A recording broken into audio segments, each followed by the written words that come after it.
So I was interviewed by Brian Hamilton a couple of weeks ago, who has just been voted by Canadian Security Magazine as the top 10 under 40 for 2020 for best practices in healthcare security. Now, Brian and I caught up about best practices in LinkedIn, the importance of a great LinkedIn presence for professionals who are going places, and especially right now. And we really talked a lot about the LinkedIn algorithm, how that works, how people find you, how to use tagging, how to use hashtags, how to use your personal profile and your professional or association profile together to really boost yourself personally, you as a team, and as a group. So I put together a film around this because you can see, because it's so fun to have film instead of just the audio. So enjoy the show.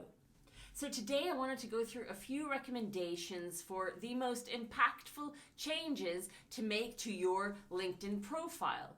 Now, the first thing I would recommend is changing the headline. And today we're going to go through a little bit about how to write an effective headline. Now, if you're only going to change one thing, make it be your headline. It's what everyone sees. It's the first thing that I look at when visiting someone's profile. And you can include keywords, your email address, your last great feature, an interview that you had or that you gave, an article, a speech, and you can really make it into a sentence with one or all of the following things, starting with who you are, because people need to call you something. Now, even if you don't want to pigeonhole yourself, and I personally have always had a problem with this, in this aspect, it really makes you easier to find in search. Because imagine this conversation over coffee.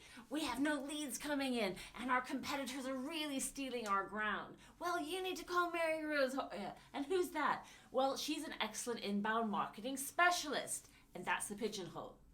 So what do you remember from what you just read or heard? Now, they will remember your name and that it is attached to their problem and a concrete label for a solution to that problem. Now, what else can you put in your headline? Who do you help? For example, we help 8-figure B2B businesses. Now, remember, it is your number one target that you want to identify here. Now, you're not excluding other clients and customers, but you are mainly for one specific type of customer. The outer bands of the bullseye will come anyway, so don't be afraid to niche down. Remember that the riches are in the niches. Now, the third thing you can put in your headline is how do you help them? Now, this is your signature process, your tagline or your mantra. What do they get? What do they have? Who do they be after your input?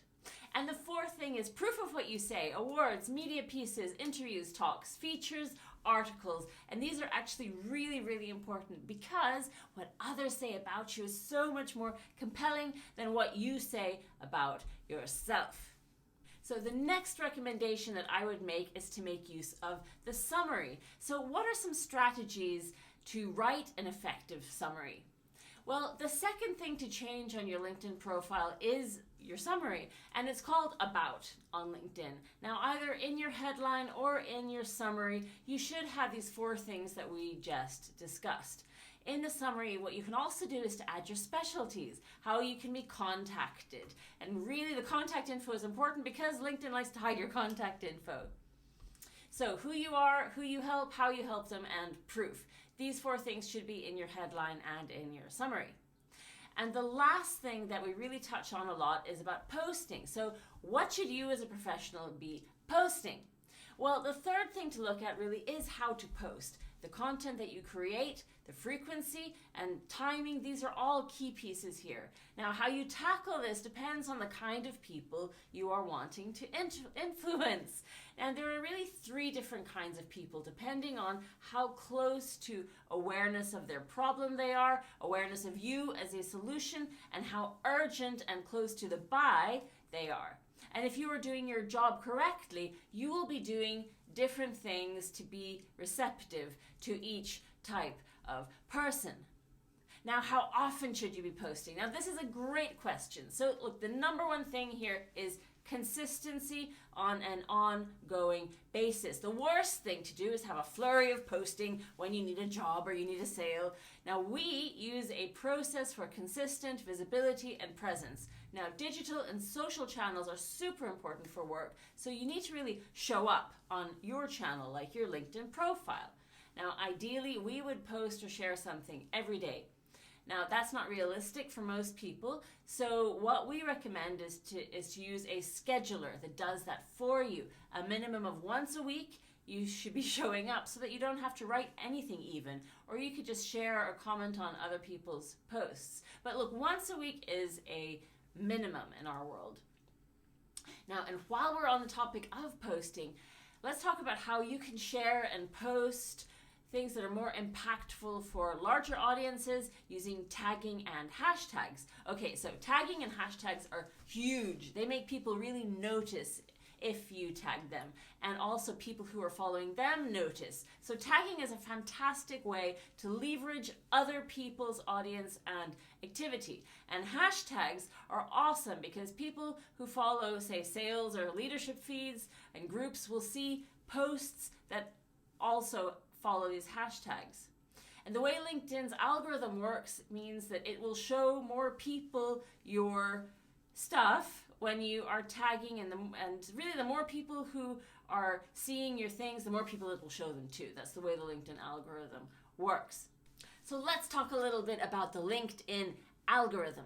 The LinkedIn algorithm at a basic aims to give personal connections more weight. It prioritizes relevant content. It promotes engagement with people you actually know.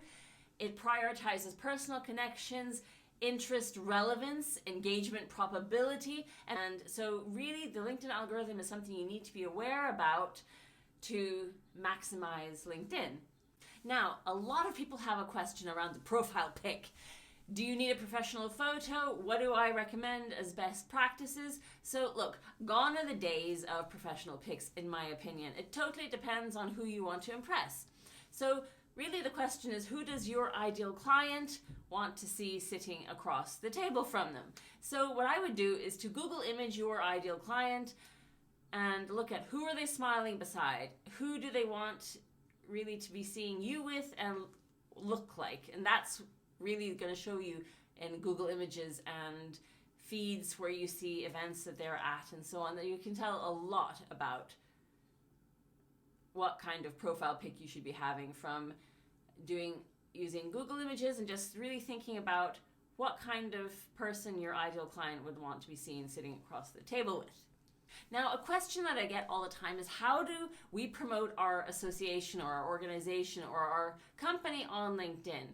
Well, I would really start with sharing on things on your own personal profile. You can share things from the company page if you have one onto your personal profile, because a lot of people are coming in through that channel. They're looking at individual people. They're not really following the company page in that same way in the first instance. So post a couple of key pieces from the company page onto your profile. Like, share, and comment on other people's pages. Tag people and keep people in the organizations that you wanting to look at you. And that is how I would start, actually. So another question that I get is how to build your LinkedIn network. And my number one recommendation is get up to 500 connections as quickly as possible and cull. That's what I'm very, very simple in that way. Get up to 500 connections and then cull.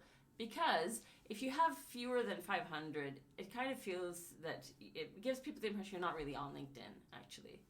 Especially for B2B sales, LinkedIn is a fantastic place to get eyeballs and early traction. A lot of people who influence decision makers, board chairs, and VIPs are on LinkedIn because they are advancing their careers. So use that fact. So if you found this interesting, do take a look at our video casts. We do them on LinkedIn every single week. When I'm giving talks, I give a lot of talks to commercial teams, but right now it's going to be a lot of podcasts and interviews this year and in some major business publications. So do follow my LinkedIn feed to find out more about that. Look, we have online step-by-step programs on LinkedIn because you don't have to reinvent the wheel here, especially our most popular course, LinkedIn Quick Fix. And if this video resonated with you, I would take a look at that. I live on LinkedIn. I'd like to invite you to look at our online program, LinkedIn Quick Fix. It's especially relevant right now, and we have some special bonuses there right now. So head on over to maryrosehoya.com/LinkedIn for more info.